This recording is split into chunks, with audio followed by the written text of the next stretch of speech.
We're back for another segment. Gonna be reviewing the movie Chevalier next.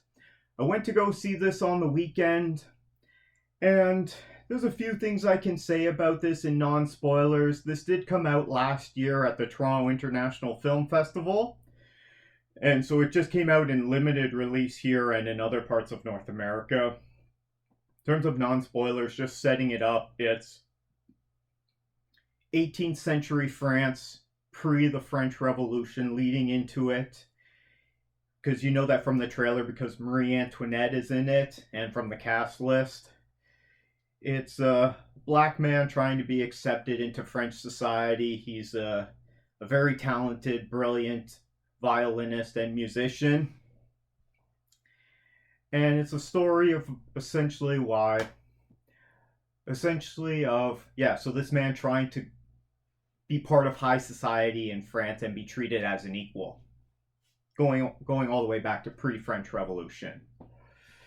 It's this movie's not going to be for everyone.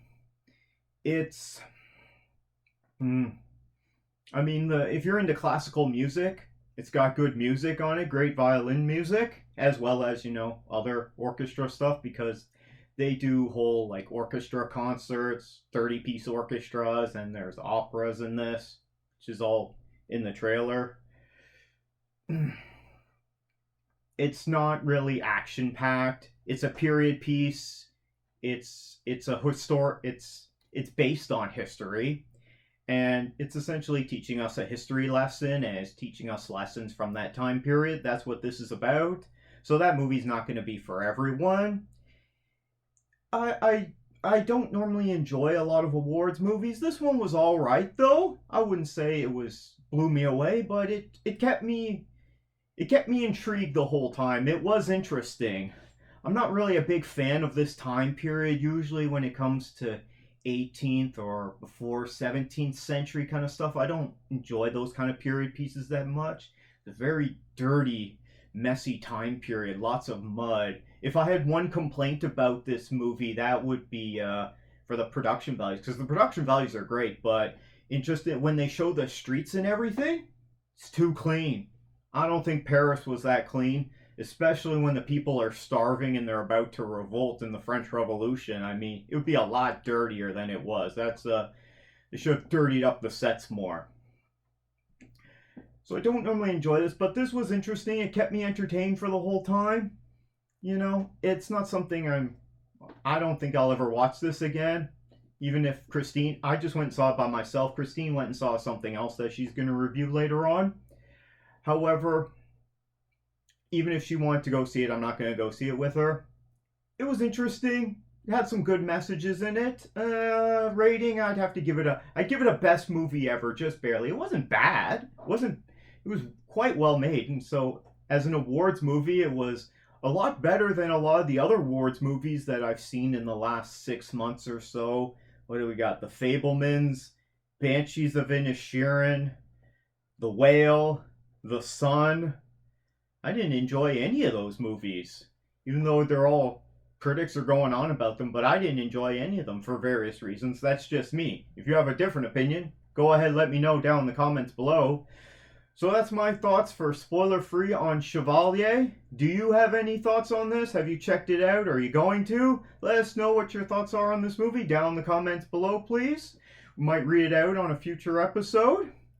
Now, going into spoilers for Chevalier, the whole time I'm watching it, first off, I'm not really a big fan of the style of the 18th century France. They got those cut-off pants. They look like capri pants that are cut off at the knees.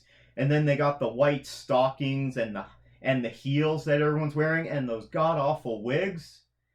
Man, that's, I don't enjoy that at all. I'm surprised they got these actors, especially a black guy, to dress up like this. Whew. Anyway, even anyone wearing that takes guts, because you look ridiculous. So props to all the people. Now the women in their gowns, they look amazing. I'm not a big fan of the big giant beehive hair that they have, but the gowns and everything, they're gorgeous, and so all the women look great. The men do have like nice jackets on, not too crazy about the colors. I would have a darker jacket, and then they got nice fancy vests on. It all has to be like bright, shiny pastel colors for some reason. See, that's what happens when the monarchy, when the king is dressing like that, and then all his court dresses like that, so then everyone in high society wants to dress like that. Some interesting fashion choices they had back then. But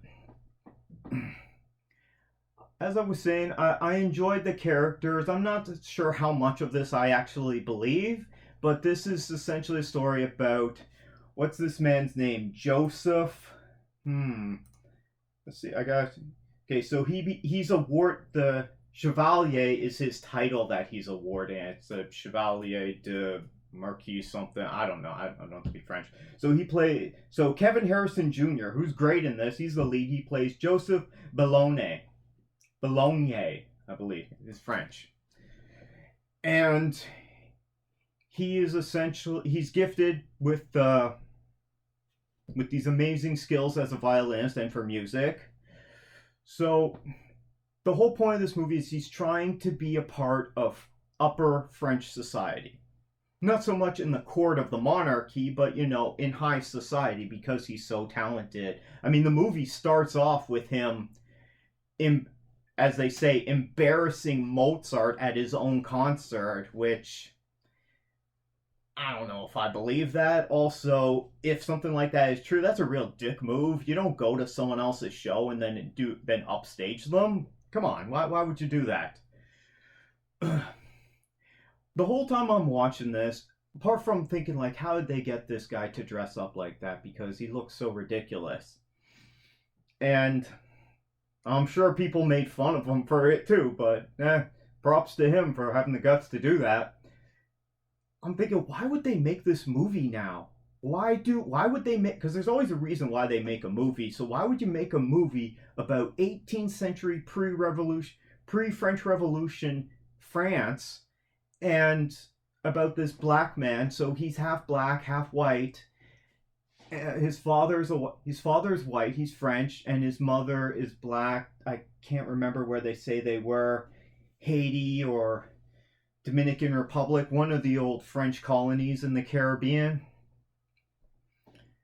And so, as I'm thinking about it, I'm like, so yeah, the Black Lives Matter movement was big over the last few years.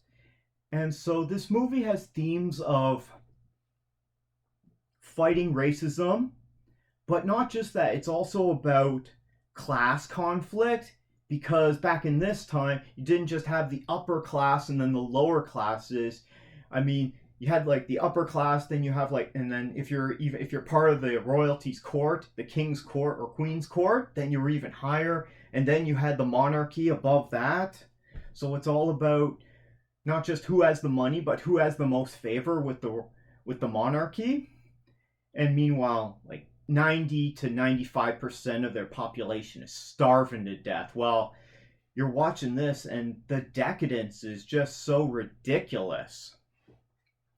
And are the filmmakers trying to draw comparisons to our world today, where, one percenters, they have 90% of the wealth, if not more, and the rest of us have nothing, so very little, and conditions just keep getting worse. I don't want to talk about real life, but it's definitely highlighting that, these problems with people who are of a different race trying to integrate into Western society, there's all these barriers up to them. And so, this was still going on back then. And in terms of history in France, I've never been to France, so if anyone from France or knows more about this than me, because France took over or colonized Algeria, I believe it was, or French Morocco, and they were always considered French citizens regardless. It was just everyone was French. So how they treated their colonial citizens was a little bit different than other imperial powers, especially in the 18th century. So maybe it just really just brings up these things about class struggle how the upper class take everything, and like the gall of the monarchy is like that they're ordained by God. Okay, they're ordained by God and they believe this so much, and that's why they have to rule and only they can rule. Well, if you know your French history, you know what happened to Marie Antoinette and King Louis the 16th. Jeez. So that's really what this was about for me. And overall, I enjoyed it more than I didn't enjoy it. As I said earlier, it was more interesting than the other awards movies that I saw from last year and early this year. Did it blow me away? No, but it was interesting. If you're interested in this time period, or the music, or if you're interested in class struggle, and also, you know, this man trying to insert himself into high society, who is definitely from a minority group in France. I think he's like he's one of the very few black people that you see. There's a few other, I think, Haitians in that, and they're all like the servants or just the help, which, yeah, that doesn't look good for them. But it was a different time period than ours. It's hard for we can't really use our values that we believe today and impose it on something from, you know, over 200 years ago. World was a completely different place, so we're always trying to progress further and get better every time. So that's my thoughts on this movie. Did you see Chevalier? And what do you think? If you do go see it, let us know your thoughts down in the comments below. Love to hear if anyone else heard about this.